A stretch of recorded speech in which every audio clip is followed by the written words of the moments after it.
fellow disruptors. Welcome back to the Disruption Podcast. Thanks for listening. As always, coming to you hot. I'm Michelle. My pronouns are she, her. That's the first time you said coming to you hot. I know. I wanted to throw you off your game. You got to spice it up a little bit. Here we go. My name's Tracy. My pronouns are she, they. And we're going to jump into not only an exciting disruptive conversation, but actually a 3-part series, starting with our guest today, moving to another friend and partner. And then we're going to bring those 2 exceptional individuals together, all in the context of just really, sharing education and creating love and compassion and just a open, welcoming space for our trans and non-binary community.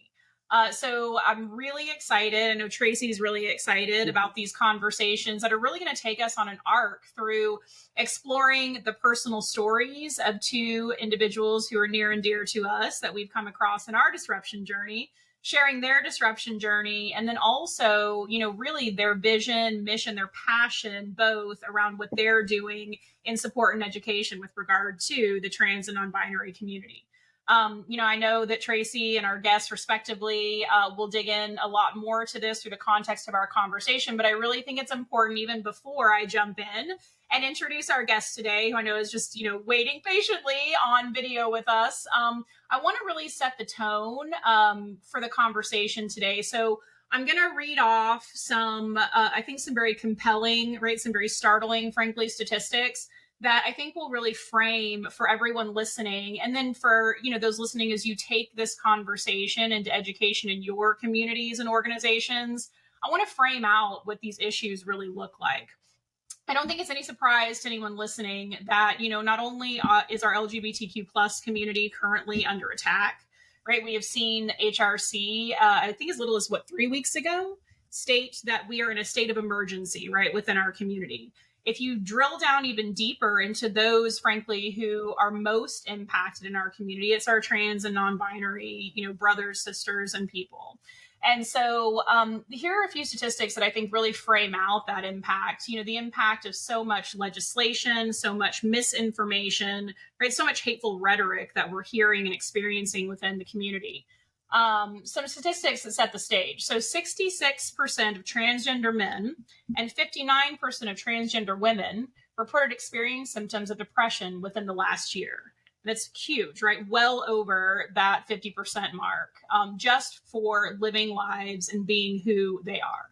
27% of transgender and non-binary young people, so our youth, have reported they've been physically threatened or harmed in the past year due simply to their gender identity. 23% of transgender men and 16% of transgender women actually attempted suicide in just the past year, given these impacts.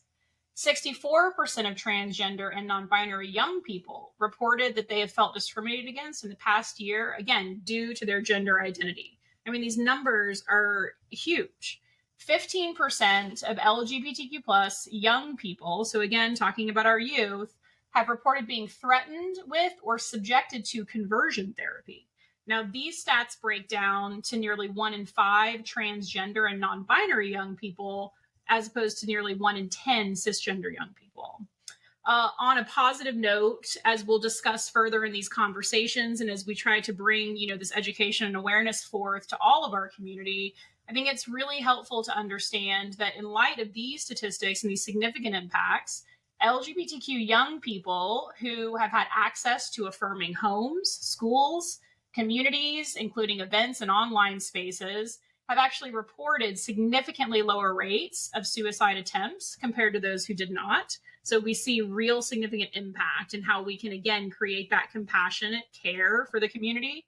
And affirming gender identity among our transgender and non-binary young people is over and over consistently associated with, again, lower rates of attempting suicide.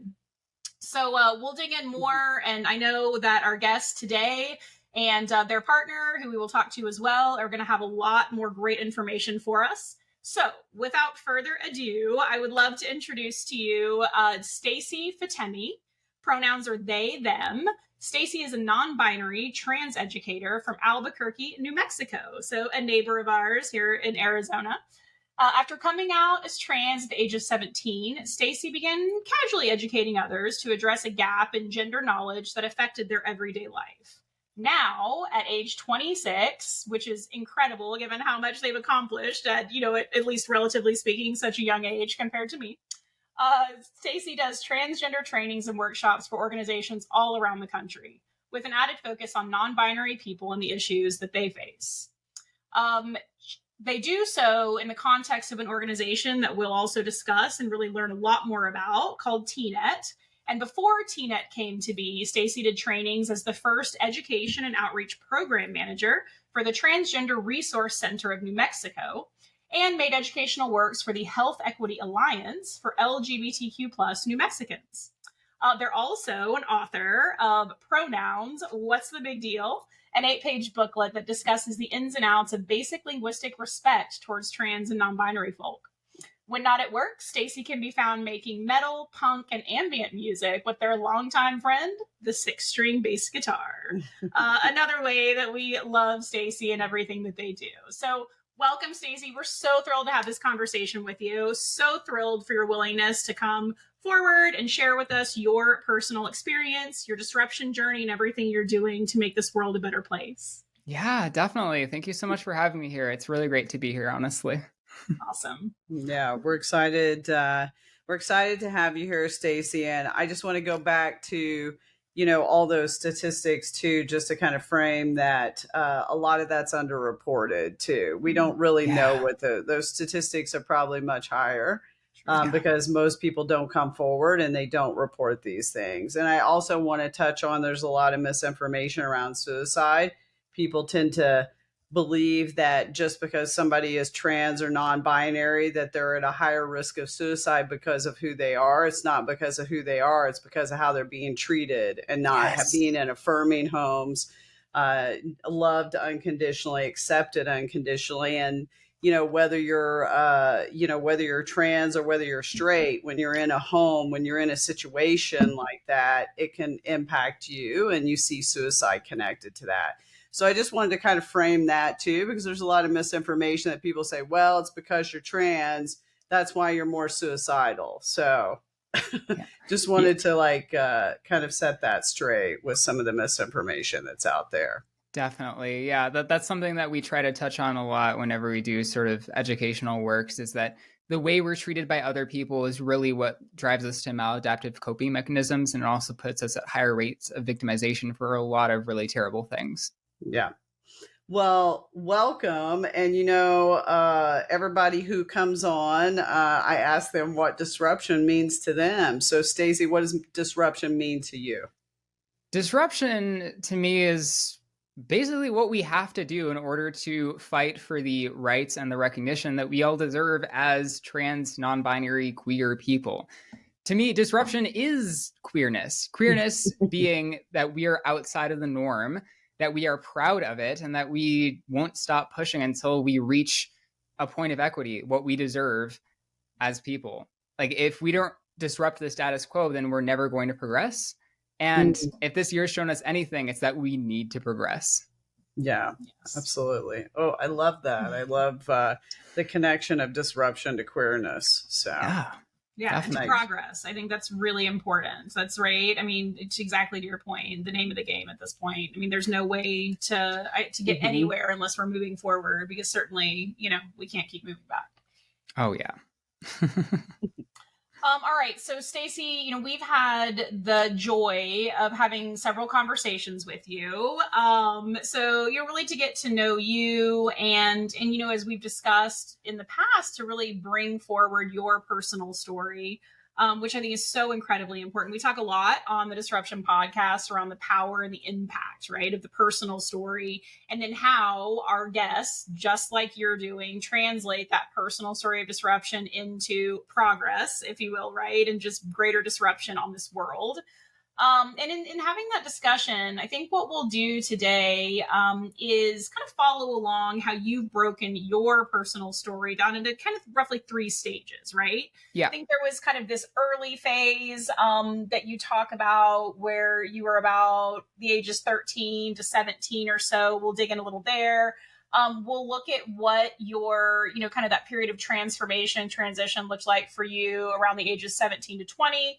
And then we come upon, 21 up to present, where you're really, right, just making the kind of impact that you're making.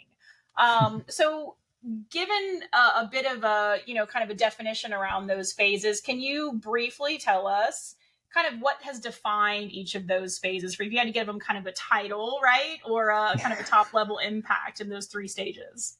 I would definitely say that ages 13 to 17 was what I would call my pre-transition phase. It was the point at which I knew I was trans, but didn't feel like I had enough agency to actually do anything about it to transition, It was also a time that was really all about fear of people finding out, people treating me poorly because they knew.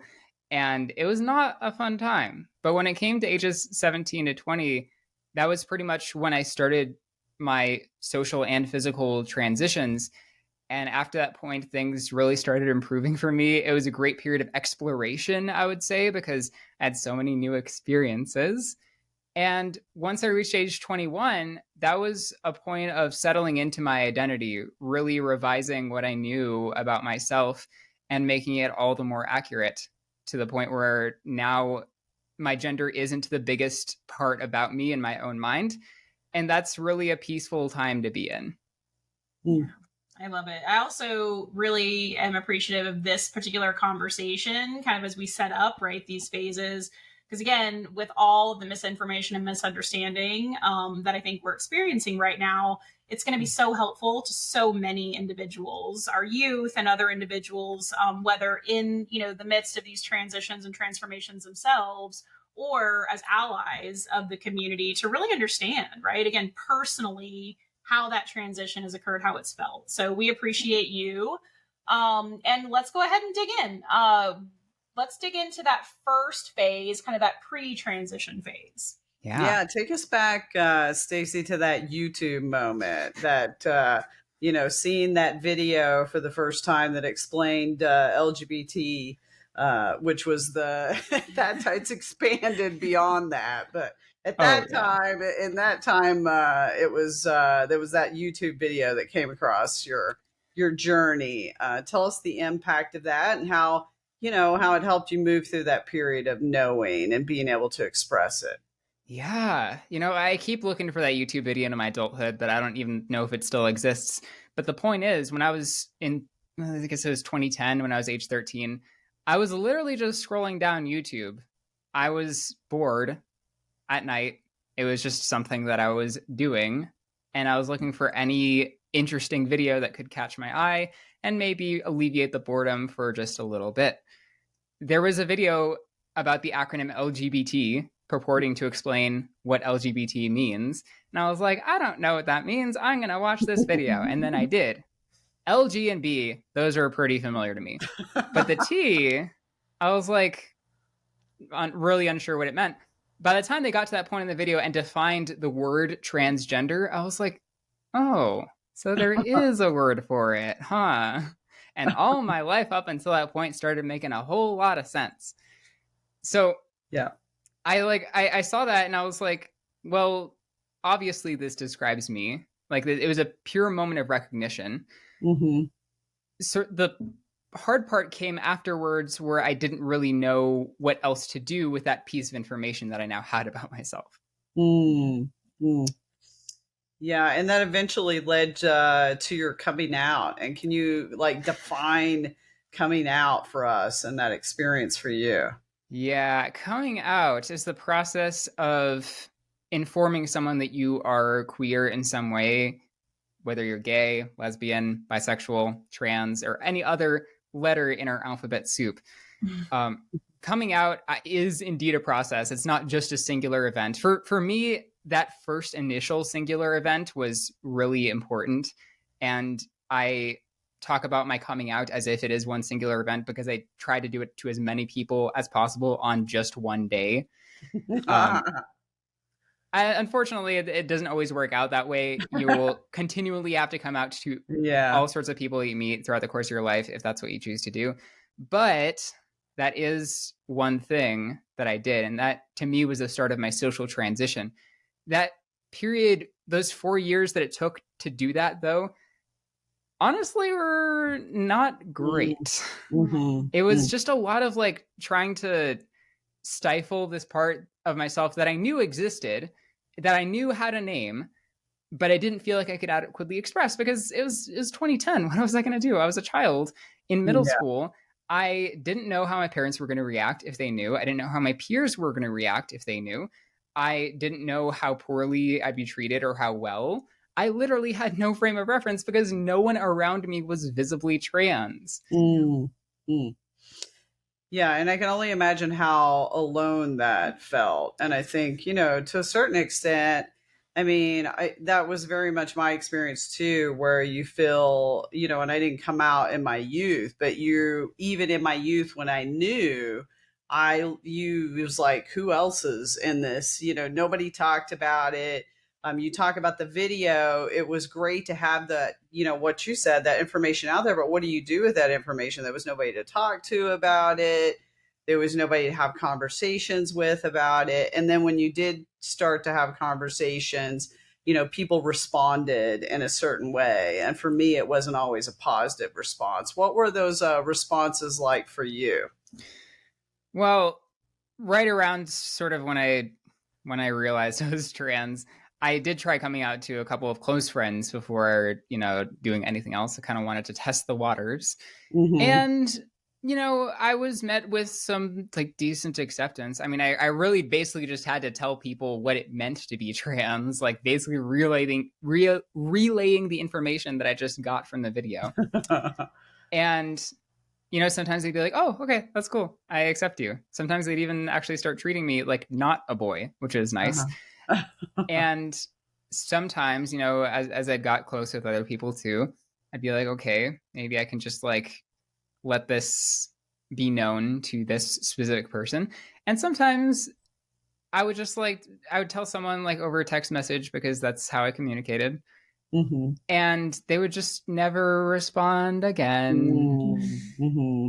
It was not fun because to me, it just didn't bode well for a future in which I were to come out to everyone, to actually live as the person that I wanted to live.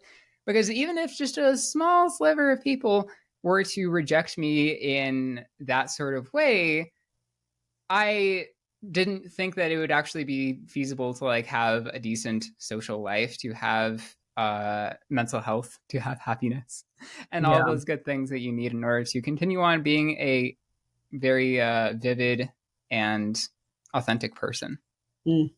Yeah. And rejection I tell people rejection shows up in so many different ways, right?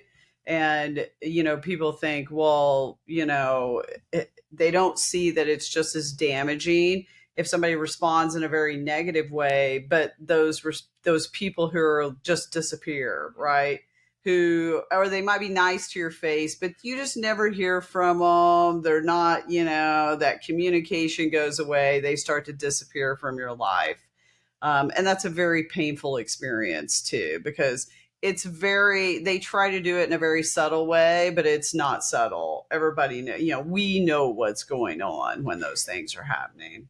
Yeah. And it was just like, not what you want to hear when you're showing that amount of vulnerability to someone who you think you can trust. Yeah. It almost, to me, became like kind of a sort of thing that I would almost do occasionally just to see if someone would like be on my side if I did decide to come out publicly, because I didn't really have a spine back then. I didn't have the means to stand up for myself. I did not have the thick skin that I had today. And if I was faced with rejection, it seemed like there was nothing I could do about it. And that didn't feel particularly good. Yeah. Yeah. Do you remember having any single or maybe, a couple individuals in your life at that time who, I don't know, provided support that made it easier? I mean, especially as we think back or look back on a lot of the impact, right? We read some statistics, we had some conversation already, but about how impactful it is emotionally on an individual who just wants to live in their full authenticity, and especially at that age. Yeah, I because of the nature of my living situation, I wasn't really able to feel that sort of relief from dysphoria until, you know, I was able to sometimes go over to my friends' houses, and sometimes they'd be like, "We're gonna put on makeup," and I would be like, "Okay, this is really cool. I wish I could do this more often." It was really just a couple of pockets of relief every now and then, not enough to like sustain any sort of degree of mental health, but those little moments of relief where like I was just with one of my friends and they'd be like, okay, we can do this now. We can do something that isn't what you've been subjected to for your entire life up until this point. I was so thankful for those opportunities, because for the entire time that I was in high school and in middle school, really, when I found out, I was basically having to adopt a gender role that didn't really apply to me. I was supposed to act in certain ways. I was supposed to talk in certain ways. And the fun thing about gender roles is that when you break them, everyone notices and everyone tries to correct it, especially when you're in a group of what appears to be just one gender. They know their gender roles very well. And if you're not conforming to those, you might get made fun of. You might be called slurs in the hallways. You might get beaten up. I am lucky that I didn't really get by with so much as a scrape, but it was not really fun being around the boys who were in my class, because I couldn't relate to them at all. But they seemed to have this like very inscrutable need to make me relate to them because they thought that I was also a boy. And when that didn't work out, it led to a lot of discord, and it led to some not fun things, like a lot of name calling and a lot of exclusion. Yeah, and I think I look at how, just even at a young age, kids are, if somebody steps out of that gender role, they're letting them know that's not what boys do. That's not what girls do. Like, you hear that even at such a young age. Can you talk about the importance of correcting that, early on? And then I love the story about getting your friend who painted your fingernails, right? Like, how affirming that is to when a young person like really, affirms you. And it's not just the young people, but what parents who are listening can really teach, young people and how to respond to their own children, teaching their own children how to respond, because there's going to be somebody in their life and their school, even at a very young age. I have a good friend who, her child has already started wanting to dress like a girl, doing those things at the age of like kindergarten, right? Like and it happens even at younger ages, we know, than that. So how important it is to kind of really teach those things and instill those things early on.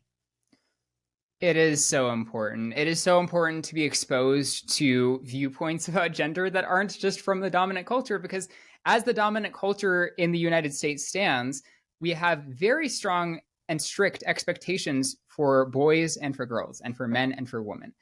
And to break out of that, we basically just need to know that other people that aren't just the people we've already been exposed to exist and have different ideas about gender than what we've all been taught through media, through our upbringings, and all of the other sources of information that we have.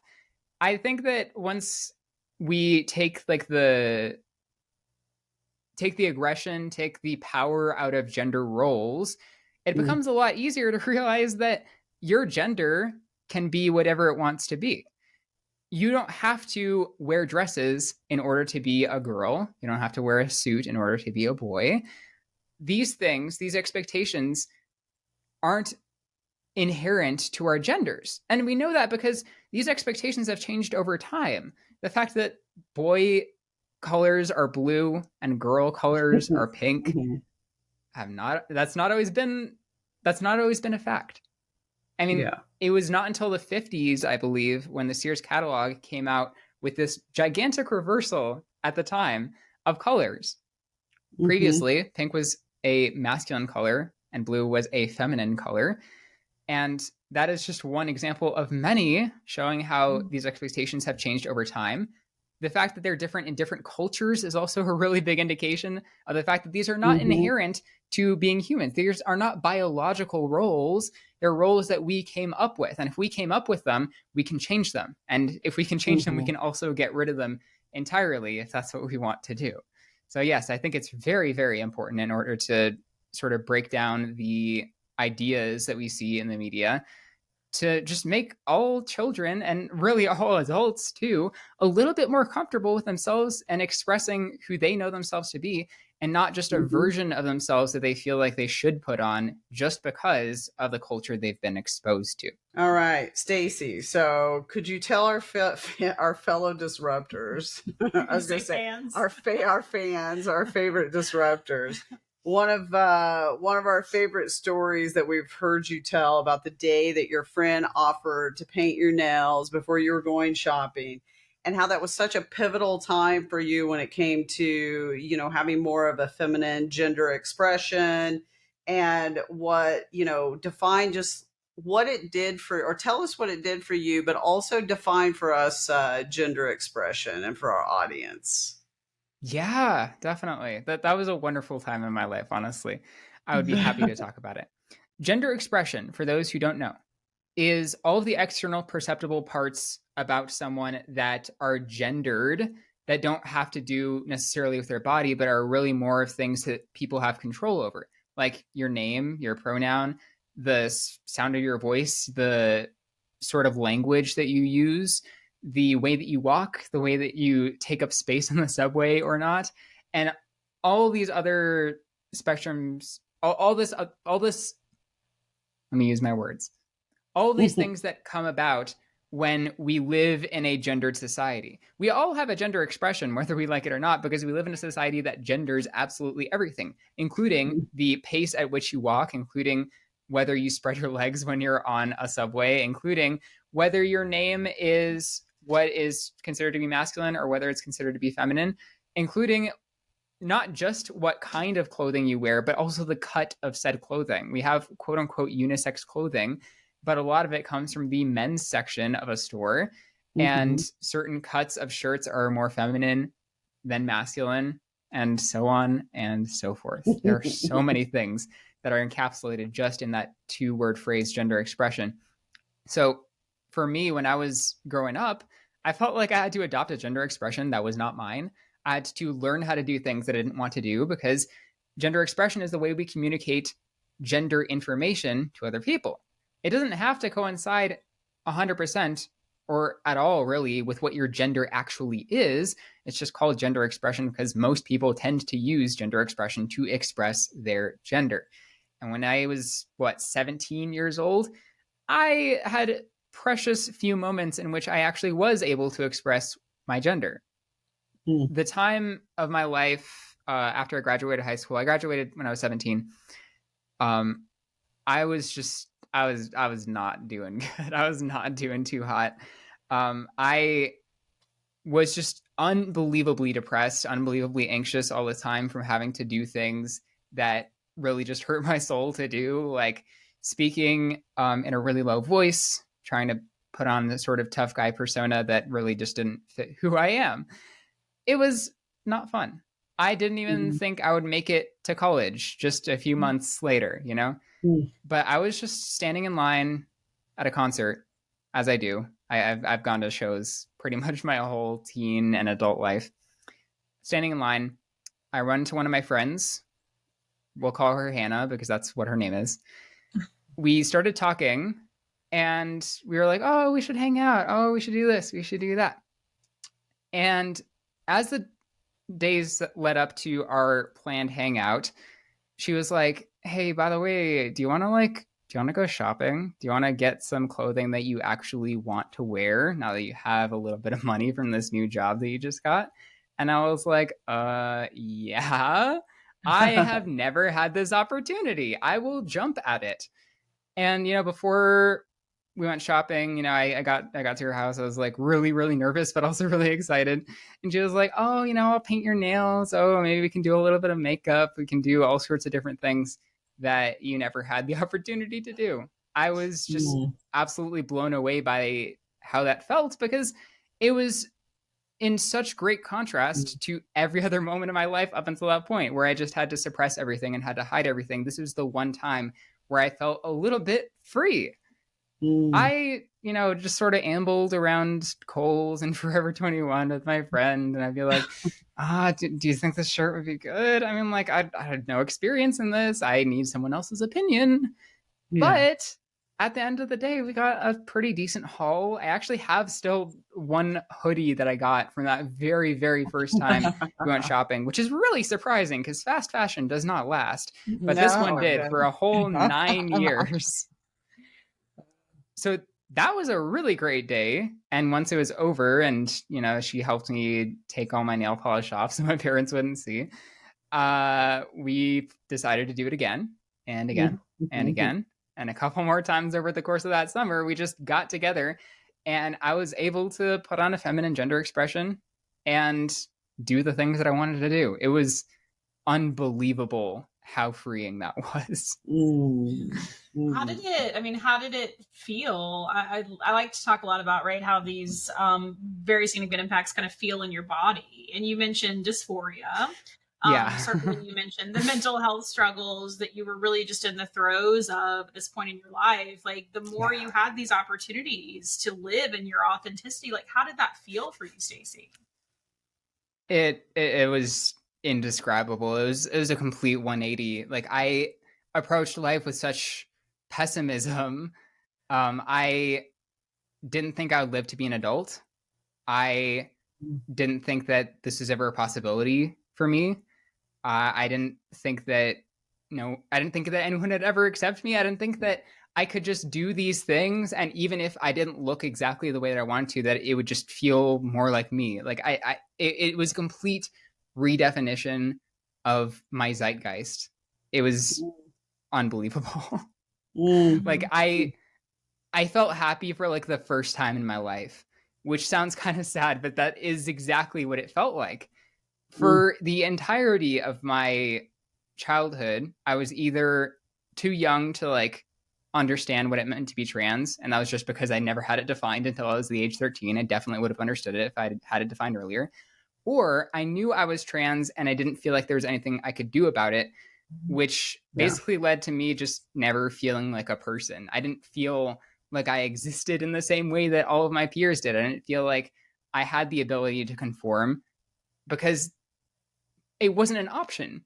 Like, being trans was not an option for me in Albuquerque, New Mexico in the early 2010s. That there was no one around me who I felt would actually support me in like being openly trans and coming out and in transitioning. And the moment that I got that incredibly lucid idea that this one person, if no one else, this one friend will support me. The moment I got that, I was like, okay, like let's do this. Like, I don't even care at this point. I want to feel this way for the rest of my life. I love that. Yeah. That's so powerful. And it's so powerful for us all to understand the impact that we can each have, right, on providing that kind of understanding, that unconditional love and support, even if we touch just one person, what that significant, like just the sheer impact of that can look like. Because then I look at what you are out there doing every day and impacting so many more people. So was it Hannah? Yeah, it was Hannah. Okay. And shout out to Hannah, right? Honestly, that impact on you. Yeah. Truly. Yeah, literally. Without her, I don't think I would be here today. And that is unbelievably important in and of itself. Just because, like, what else is there apart from life, Yeah. Yeah, and I want the audience to hear, and I think it's worth touching on again, is how powerful those moments are when you affirm somebody, when you support, and affirm them. How it's life-saving and it's life-changing. It's one of the most powerful things you can do for another person, and it's really just rooted in kindness and respect. We're just asking people to be kind and respectful at the end of the day, no matter what the fuck you believe, okay? Just be kind. Just affirm that person and how you literally could save the life of somebody. You literally are lifting them up, right? To be whole and to be complete, and how they view it and how they feel okay, and really supporting that. And that is what is really at the heart too of what is needed, where we see so much hate, we see so much attack, is people just be kind, just respect people for who they believe they are, not who you think they are, okay, who they're telling you who they are. And if you don't like it, walk away, but don't sit there and bully, don't sit there and question, don't sit there and open your mouth and say anything else unless it's just kind and respectful. And that's really what we're asking people to be, is just kind and respectful. And when you take that moment to do that, that is truly life changing for that person. And so that's what I really try to get across to some of the people who are like, oh, I don't know how I feel about this, or I don't know if I like this. Well, okay, whatever.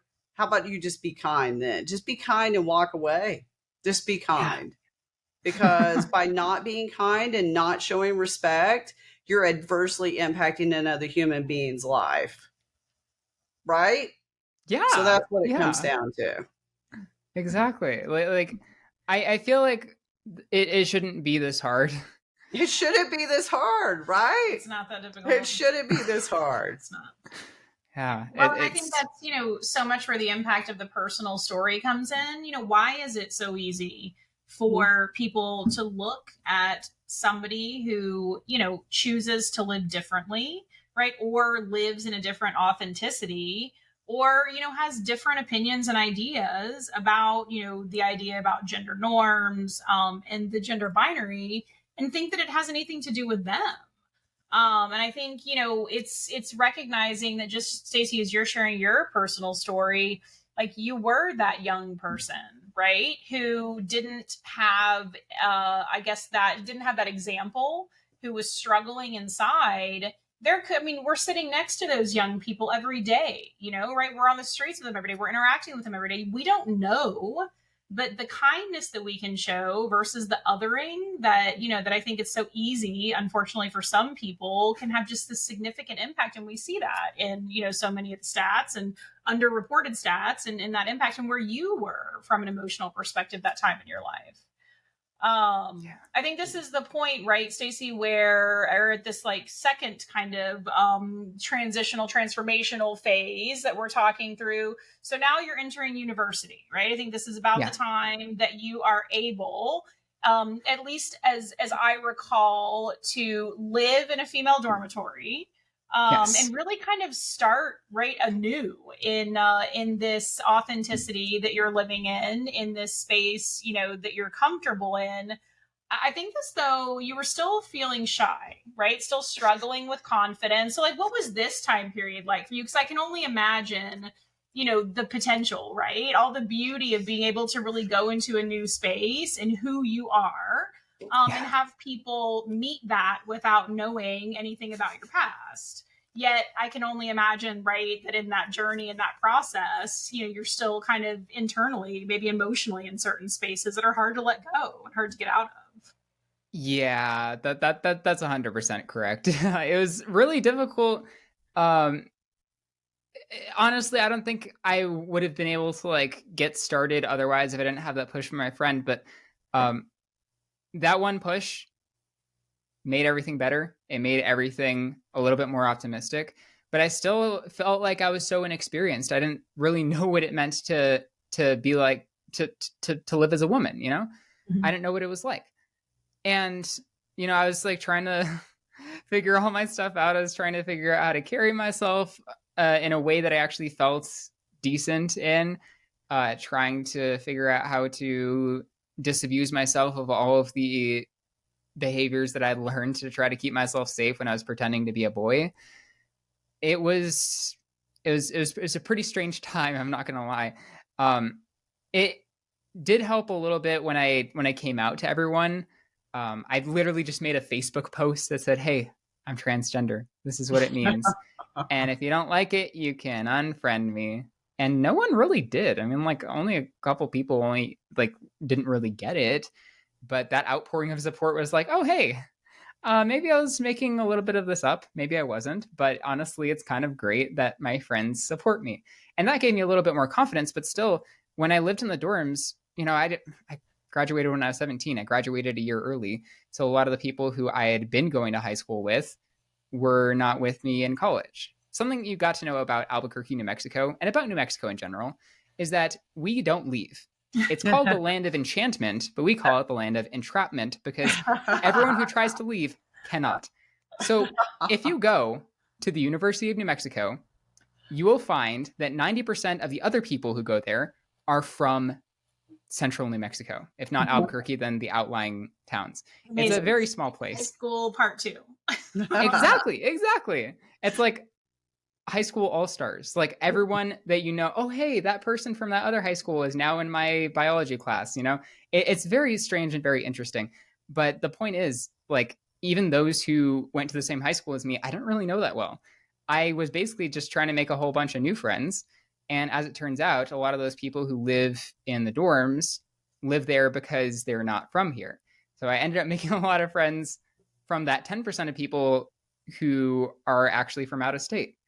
That was kind of an interesting time because I had no frame of reference for how other people perceived me. I knew that I didn't look or sound the way that I really wanted to look or sound. And I didn't know how that came across to other people. I didn't know if they looked at me and said, oh yeah, that's definitely a boy. Or if they were like, oh, that's just, that's just a woman who looks different, you know?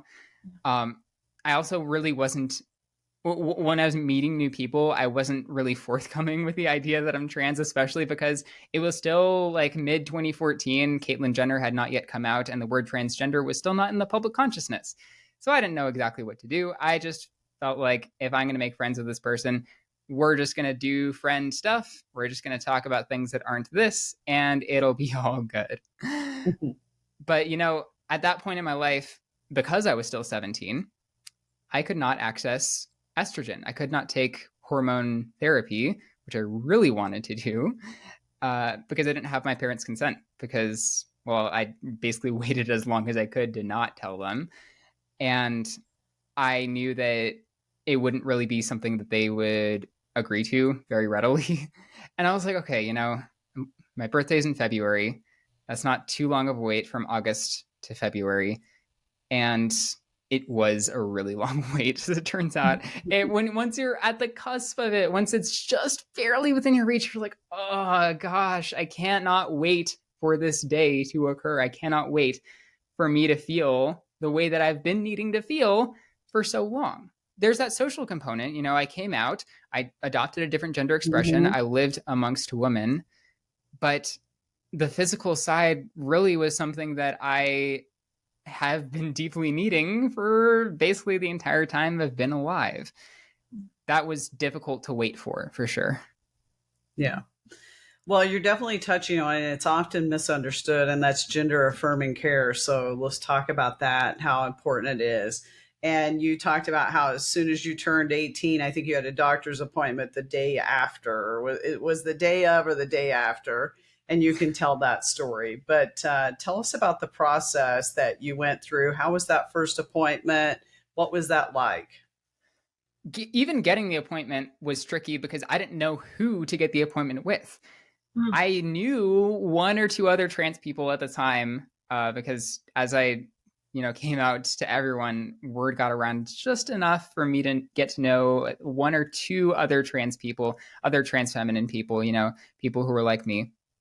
And I basically just had to ask them, like, hey, who did you go to? Are they cool? Did they give you hormones? Because this sort of information is not generally made public, especially not in 2014. No one was talking about it. There wasn't any sort of online thing where I knew I could just enter certain search terms into Google and find a whole bunch of different doctors who'd be willing to prescribe me estrogen. It was not really done as much as it is today. And that really worked to my detriment. But I eventually found someone who had an office really nearby the dorms. And according to my trans friend, you could get hormones from this specific doctor. So I scheduled the appointment I turned 18 on a Saturday. I scheduled it for a Monday. I showed up, got all checked in. I was really nervous because I didn't know exactly what was going to happen.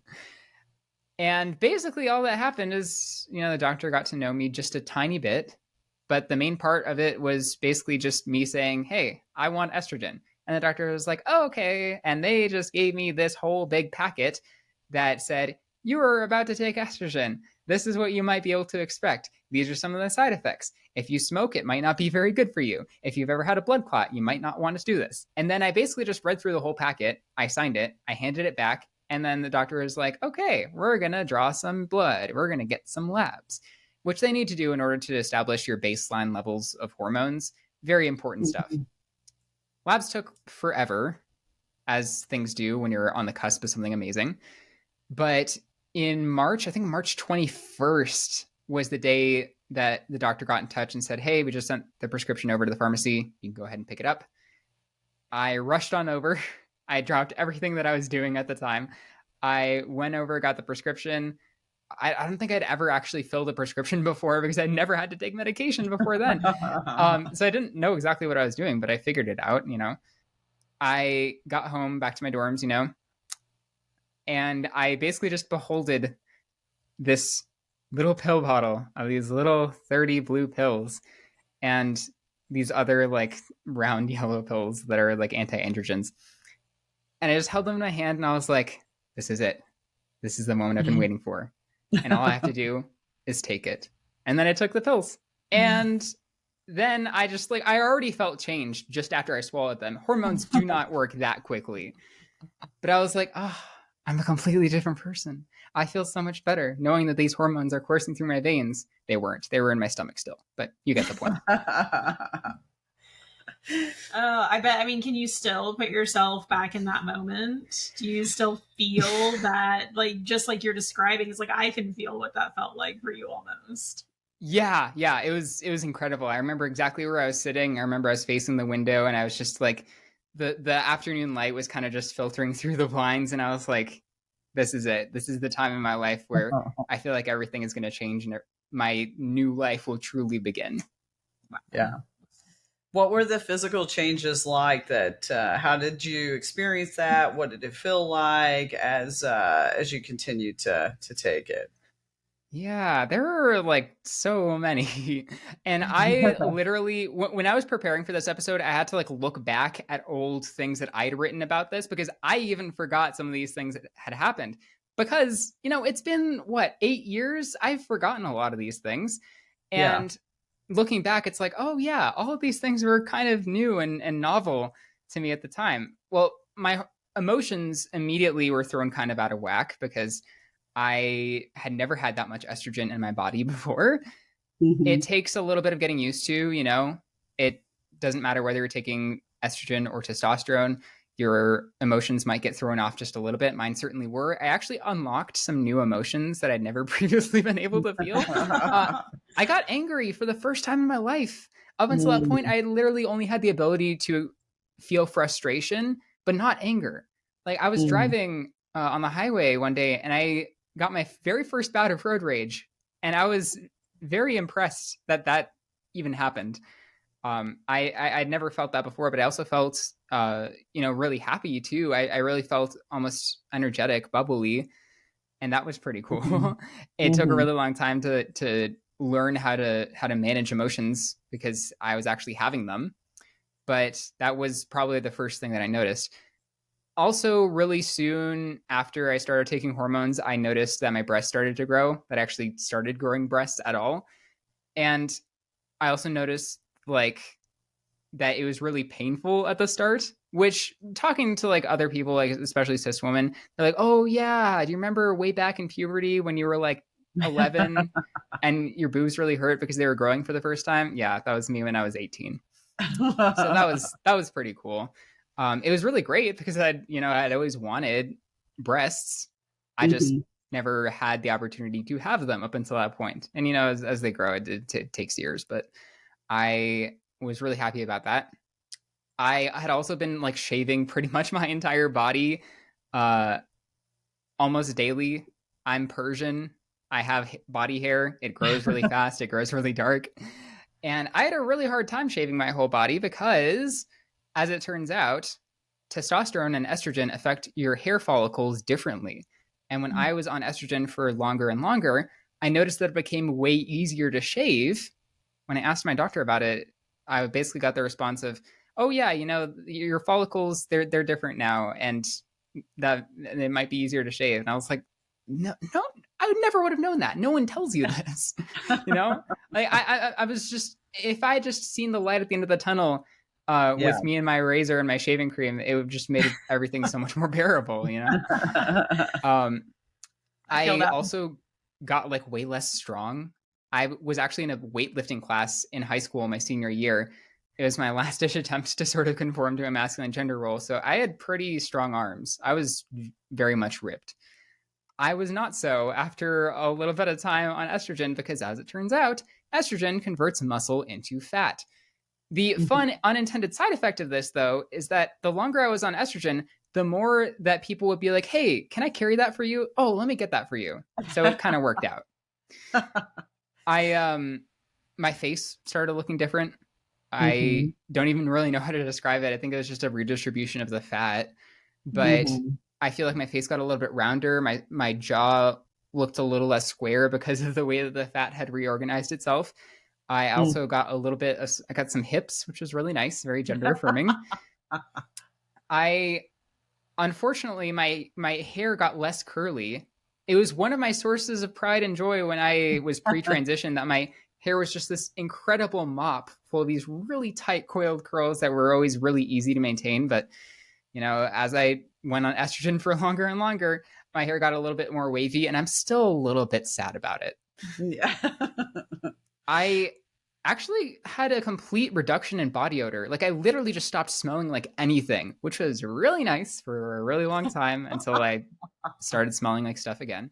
I literally I went to Warped Tour, this outdoor, really hot music festival in the middle of summer in Albuquerque, New Mexico, forgot to put on deodorant. And when I came home, I was told that I didn't smell like anything, which was unbelievable to me. I had like a couple of like incredibly also minor changes. My shoe size decreased. Apparently the bones in your feet get reorganized on hormones. And It was really hard to shop for shoes for a really long time because I was always unsure what my size was. It evened out at some point, and now I know that I'm a 7. Yeah, 7 men's. Oh, so, that's so cute and little. Right? Yeah. I was literally a size and a half. My feet were a size and a half greater in size. Wow. And I had to throw away some shoes, which I'm a little bit sad about. But, knowing me with shoes, they were all really beat up anyways, so it was probably for the better. Yeah. Well, I know what you were thinking. You had a streak of jealousy, didn't you? Oh, yes. Michelle's like reference to Michelle's. My big boats are like a size 11. So yeah, and that's a hard time finding shoes. Yes. But she's also like, 6 foot tall too. Like she's, It's like that proportion, right? To keep me upright, I need like I guess a longer landing on the bottom or something. I don't know. That makes sense. Post-pandemic, I'm just walking around barefoot all the time anyways, so no big deal. There you go. That's a lot of like significant, or across the spectrum, right? A lot of significant and then more nuanced change, Stacy. Like, and at least the way I'm reading your experience, it's not like you had a doctor, another medical care professional, or even others really in your life that are giving you a heads up and saying, hey, here's what you can expect. It's almost like you're like, well, that's different. And then, being able to attribute it then to the transition, like what was that experience like? And how do you see, and we'll talk about this, I think, as we close out this episode, but how do you see that being a change that we can all create for youth that are coming into their transition and their experience? Yeah, I really think, honestly, that we just need trans people to be able to learn from other trans people. The fact that I was so isolated from other trans people was probably the main reason why I was so surprised by a lot of these changes. Because, they give you a little packet when you go into an informed consent clinic. They're like, hey, you can expect these things. Maybe. They always have that word may or maybe. And I'm like, well, I don't really know what's going to happen then. Like, who knows? It might be none of these things. I didn't get sat down by my doctor and say, hey, by the way, the hard time you're having shaving, it's going to get a lot easier in a couple months.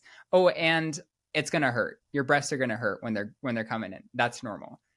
Like, if I could just be told that these things were normal, if I could just get another set of experiences to compare with mine, I would have had a much better idea of what to expect going in. And honestly, that's one of the main reasons why I strive to be as open and educational as I possibly can to other trans people, because I didn't have that person when I was transitioning, and I really wish I did. It was a little strange, but honestly, it was strange in the best way, so I guess it kind of worked out.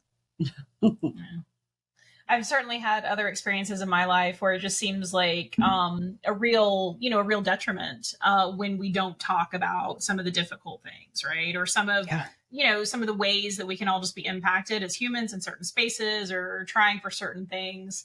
And I've always been a huge proponent of not, like raining on somebody's, parade, if you will, but also sharing real life experiences. And, and I think that's such a significant way to create community too. Instead of feeling isolated, like I know you did much of your experience, like let's create a community where we can all be open, honest, share, and care for each other. Yeah. That's always what we try to strive for, I hope we'll get there in a lot of different places in this country really soon. Yeah. Absolutely. We're talking, right, Stacey, through your physical transition and that gender affirming care journey. So would you like to share? I mean, I think there are a lot of spaces in this journey that, for folks who are outside of the community or, are not close to people who have had these experiences, they can feel really difficult to talk about. Maybe they can feel a little touchy, right? Yeah. No pun intended, but I know one of the experiences that you've had in your journey is a vaginoplasty. Would you care to define that for our listeners and, and kind of tell us about that experience that you had and, in kind of whatever level you'd like to? Yeah, I would love to. Vaginoplasty is basically a process by which a qualified surgeon creates a vagina that previously did not exist. Also a vulva that sort of goes along with it. It's sort of implied in vaginoplasty, but you'd be surprised. Now, the thing about vaginoplasty is that it's really hard to try to find out where you can get vaginoplasty. Just like when I was having a struggle trying to find a doctor in my area who would give me hormones, finding a surgeon who conducts vaginoplasty is perhaps even harder because there are so few of them. I would honestly go out on a limb to say that there are maybe even 10 times as many doctors as surgeons when it comes to getting hormones versus getting vaginoplasty, for instance. It's a very, very specialized procedure. It's also, some surgeons have different styles. Some use different techniques. Some are in the United States. Some are not in the United States. And in New Mexico, there were none. I don't think there are any still that conduct vaginoplasty in the state of New Mexico. So I knew I would not be able to do it here. I didn't really know where to start, so I basically just went on Twitter in my own little trans Twitter bubble and just started asking people, all of my trans mutuals. I was like, "Hey, so have you started this process yet? Have you already gotten it? Who'd you go to? Was it good? Was it expensive? What was it like?" And I got a couple of candidates. I was looking at maybe 3-ish surgeons. I eventually just tried starting the process with one of them after I was calling around, basically. One of them that I felt was perhaps the best fit based on the location, based on the fact that they could take my insurance. That was another whole thing. I didn't know that my insurance company would actually cover this until I was just calling and calling and calling, trying to find the right person who could give me the right answer. And eventually found that, yes, my insurance company would cover vaginoplasty under a very specific set of circumstances. I had to have taken estrogen for a full year. I had to have lived as a woman for a full year, whatever that means. And I had to get 3 whole providers, 2 of which are mental health providers, to sign off on letters that would be sent to the insurance, basically stating that they knew me, that I was trans, that I had dysphoria, and I needed surgery to fix the dysphoria, that I was displaying no signs of a mental disorder, and that I could make my own medical and surgical choices, which is a whole lot of hoops to jump through, and is honestly kind of paternalistic to think that they could know my needs better than I do, But that is a process that I had to go through. in January of 2017, when that's basically when I started all of this and started getting the ball rolling. And by an amazing stroke of luck, I actually got a surgery date for May of 2017, just 4 months later. And the reason was because there was a fellow who was just basically wrapping up their fellowship with that surgical center. And for that reason, they didn't have the incredibly long wait lists that I was told to expect from some other surgeons. And the timing really just worked out. You know, it was during the summer, it was towards the end of the semester of college. I had some time to prepare. I'd been doing some prep really, really far in advance, actually, because I was expecting that at some point I'd find some way to get vaginoplasty. The specific kind of prep you need to do for vaginoplasty has to do with getting hair removed in your genital region. Because, as it turns out, with the most common form of vaginoplasty, penile inversion, you basically have your insides on your outside and vice versa after the surgery is all said and done, which means if you have any hair growing on what is now going to be on the inside, it's going to cause some problems at the very least. I had to get hair removal for a full year. That's really what you need to do for hair removal because there are hair growth cycles. It was pretty painful, I'm not going to lie, but it was very much worth the result that it gave me, which is that I had a really successful surgery. Now, it was really, again, kind of hard to figure out what it was going to be like because I had maybe 1 or 2 people that I knew just on Twitter, had never met in real life, who had gotten this and talked a little bit about their experiences, but not even half of the stuff that I endured, I was prepared for. You know, not only was I in a different city at the time, I went to San Francisco. I actually drove to San Francisco with my best friend. It was a 17-hour drive, and we did it all in one sitting. I didn't really know what to expect from the pre-op appointment. I didn't know what to expect from the post-op appointment. I didn't know what to expect from the op. I didn't know what the surgery was going to be like. I was just incredibly nervous, as I am. I'm a little bit of a nervous person. That's just who I am. Well, I think anybody would be nervous. Surgery alone, yeah. You know, I mean, it's definitely especially, normal to feel that. Yeah, on such a sensitive part of your body, too. Yeah. In, like, a context where not a lot of people on Earth even know how to do this. It was pretty scary. I mean, like, I was assured that my surgeon was going to be great, and she was great. I love what she did, but I was just, you know, I had that fear. That morning of the surgery, you know, we had the pre-op appointment, which was a week prior, and my friend and I were like, okay, let's just get a bunch of touristy stuff done while I'm still, like, able to walk. The morning of the appointment of the surgery, I almost didn't wake up in time. I'm not a morning person. And I'm also someone who doesn't really look too closely at the AM or PM part of the alarm that you're setting. So I had my alarm set for 6:30 PM, not AM. It's a miracle that I woke up on time, but I did. And you know, you have to do all like the pre-surgery prep, you know, the antibacterial soap and all that stuff. I showed up, I got all gowned and got my little hairnet on. The last thing I remember was being wheeled in to the actual operating room or the anesthesia room. I just, you know, I said goodbye to my best friend who was just going to go do some more touristy stuff for a couple hours. And as they were like literally strapping me down to the table, I was like, oh God, this is happening. It's so exciting, but oh my God, this is happening. And I like started to panic a little bit. And then I like sort of stopped paying attention for a second. And then I woke up. It's literally, no one tells you this about anesthesia. It's literally like teleporting. Like you don't have any recollection of the actual part where they're operating on you, which is the whole point. But I basically just woke up really groggy a couple hours later. My friend was there. And I was like, oh, yeah, this is cool. I have a vagina now. I am really in a little bit of pain, but not a whole lot. Very much slurring my words. It was very interesting, but also really kind of cool. Because once the sedation wore off completely and I was fully awake and lucid, I was like, oh, yeah, this is it. Like, I did it. The thing that I've been wanting for as long as I can remember having a body has now occurred. And as far as I know, there were no complications. So I think I'm all good to go.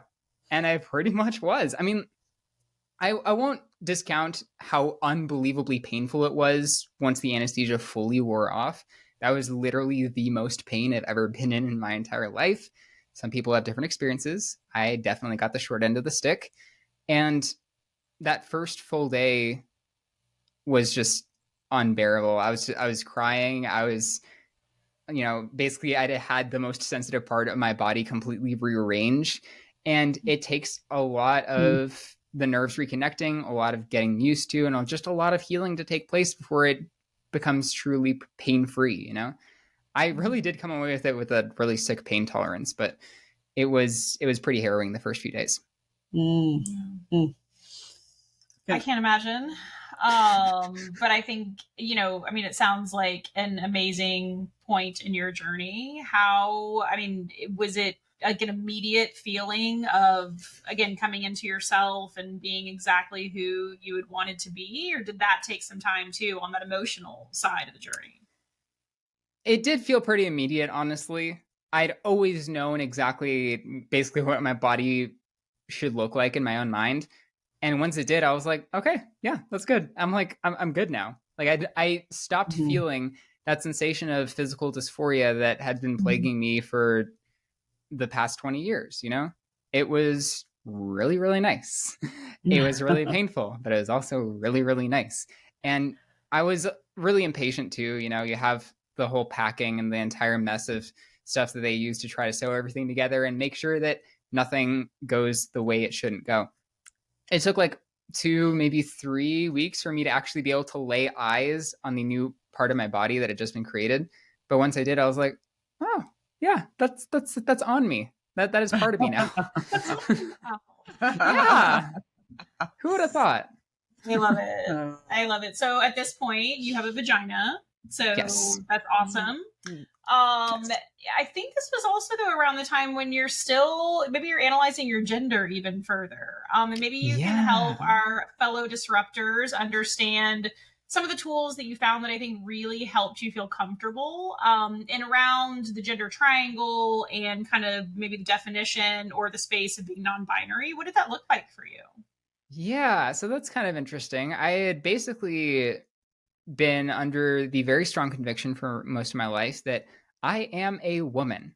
I knew for sure I was not a boy. And for me, the only other option was, well, then I must be a woman. No one really talked about what it meant to be non-binary. It was not until my early 20s that I ever even was close friends with someone who was also non-binary.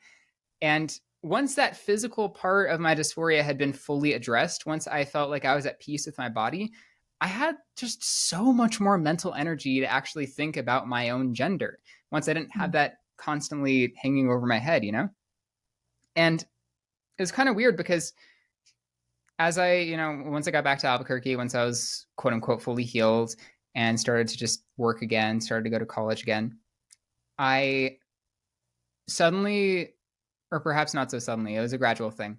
I gradually became kind of annoyed with people who would call me a woman and refer to me as a woman.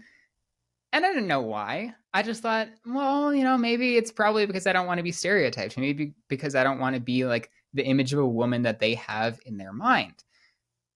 But as the months progressed, I was like, well, maybe it's not that. Maybe the word woman just doesn't resonate with me in the way that I thought it did. And that was a very difficult realization for me to come to because I lived at a time, and honestly, I still live in a time where trans people are continuously questioned about their true motives for transitioning as if it's something nefarious. We're often not believed, we are called confused, and that our convictions about our own gender are completely unfounded.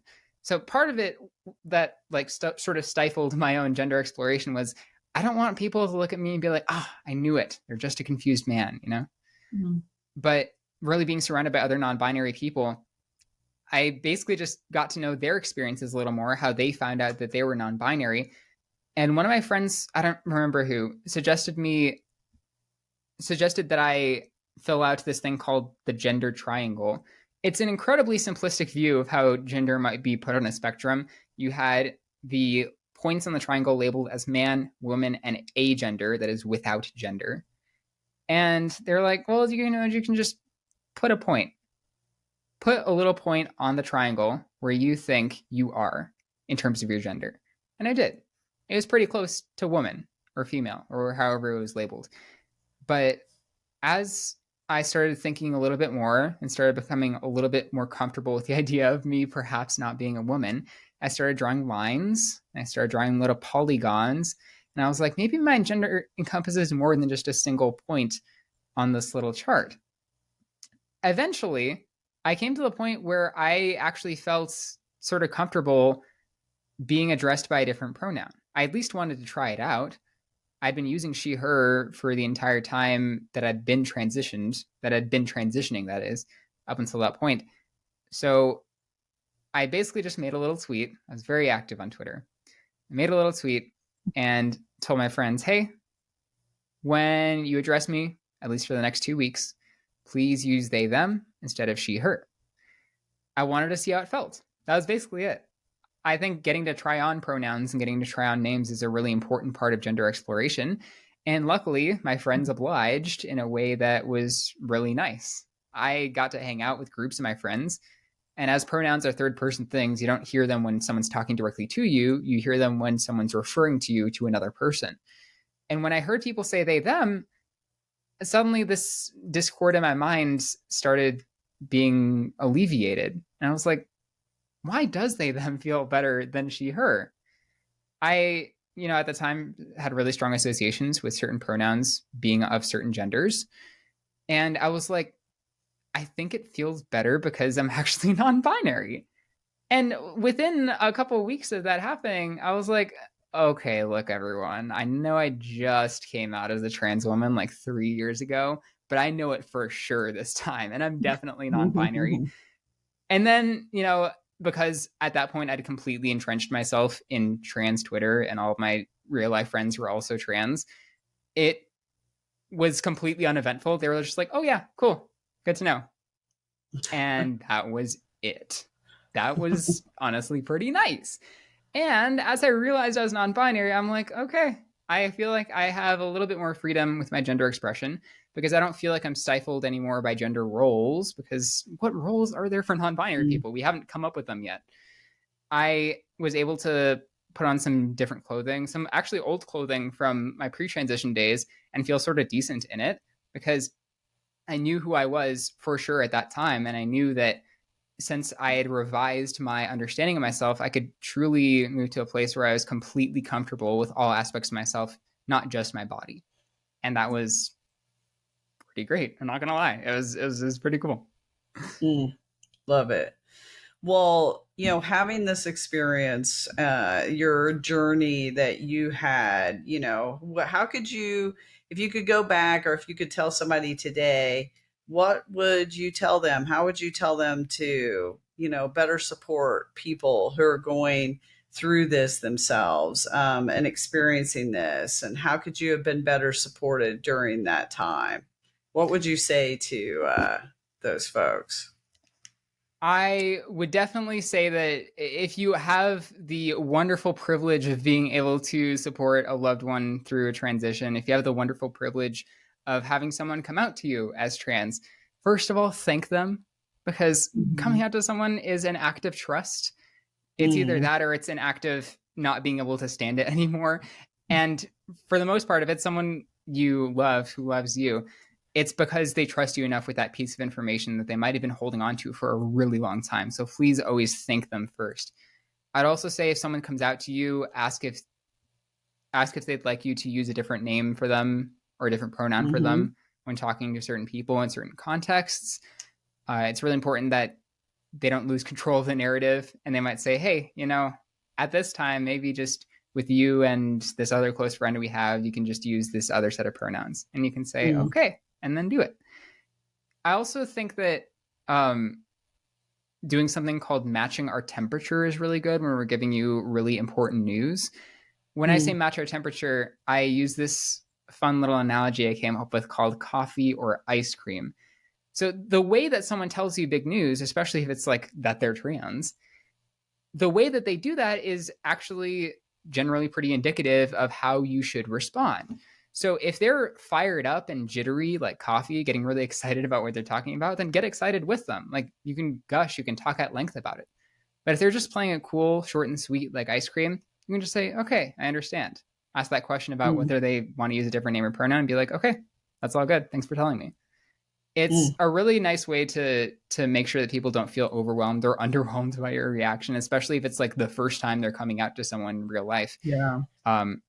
Those first few coming outs are kind of a special, vulnerable time in a lot of our lives because we're having to test the waters and making sure the people around us will accept us. And part of that sometimes can be reacting appropriately. It can at least make it feel a little bit better for both you and the person who's coming out to you. So definitely match our temperature for sure.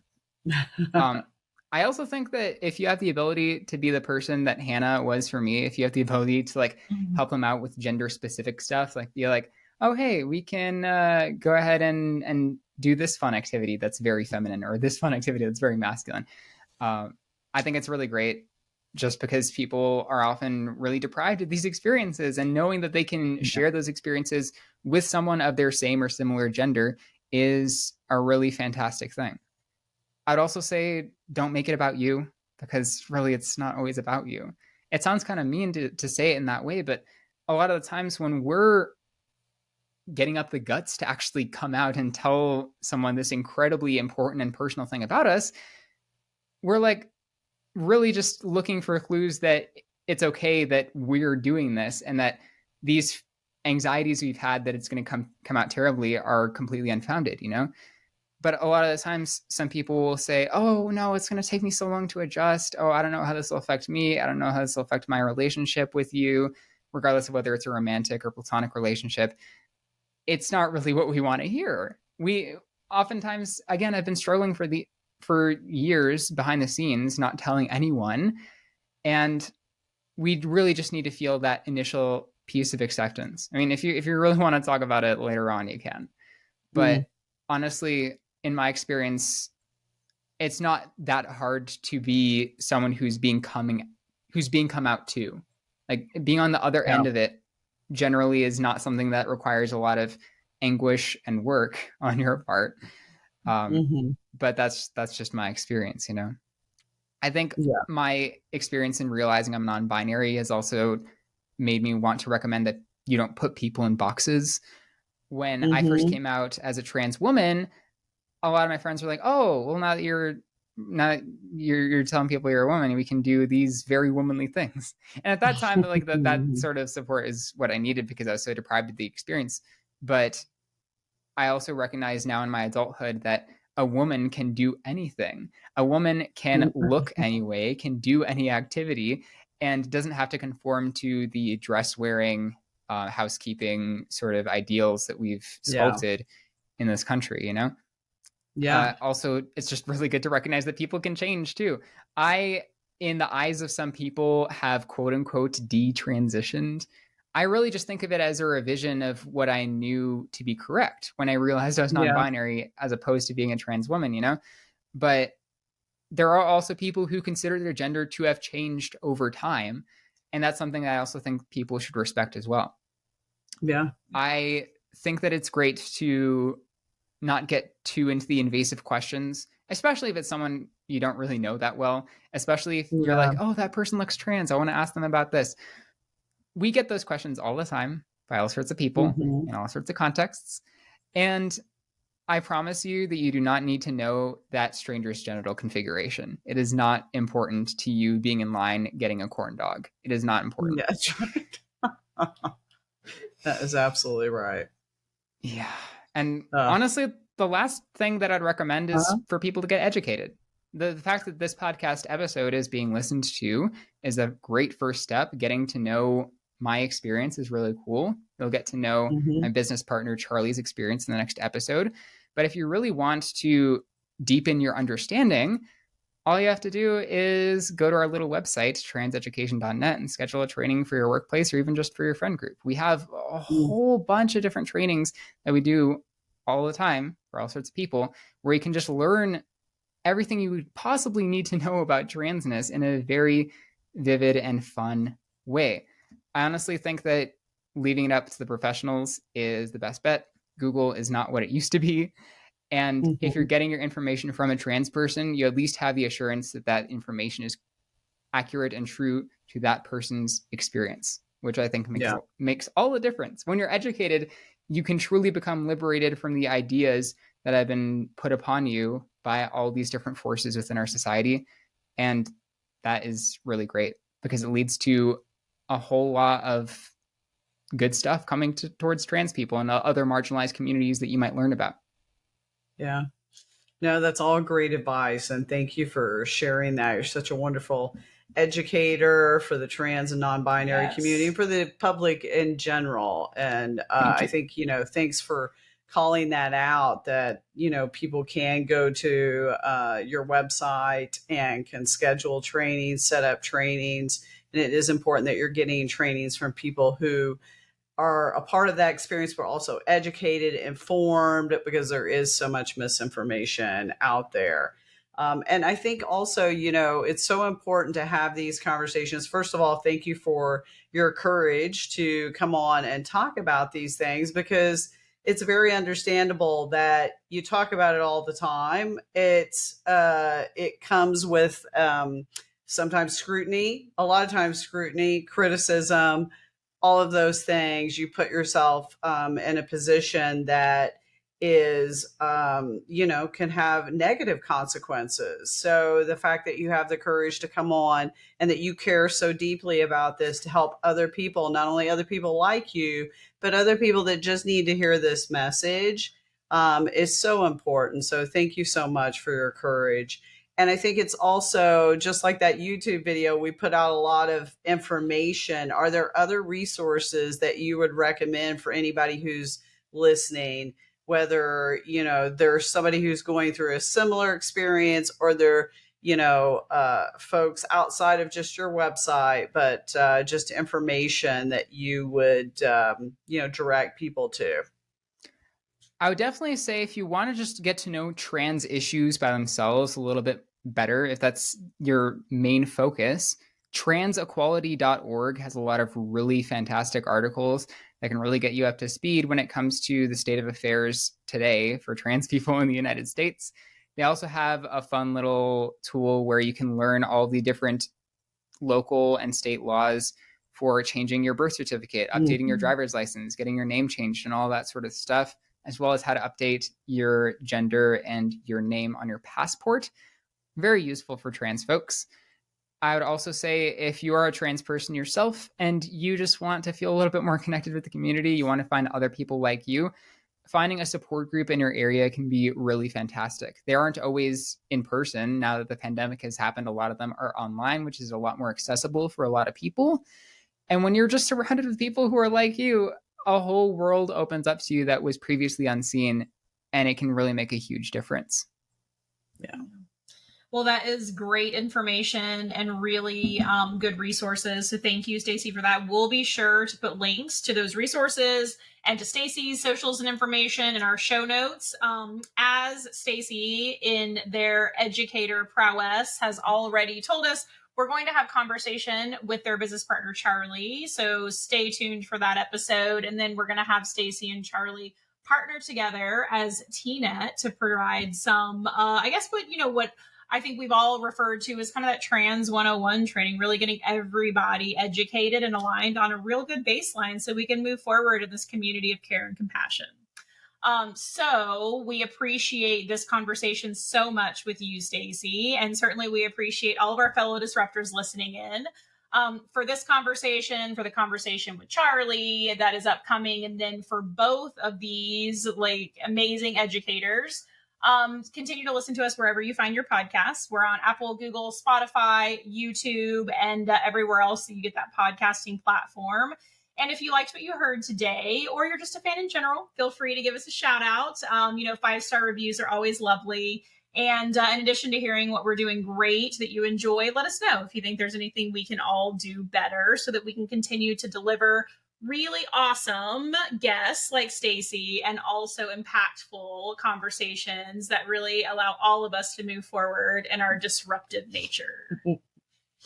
Yeah, so now we're at the end where we're at the call to action. And before I do the final call to action, what's going to be your call to action, Stacy?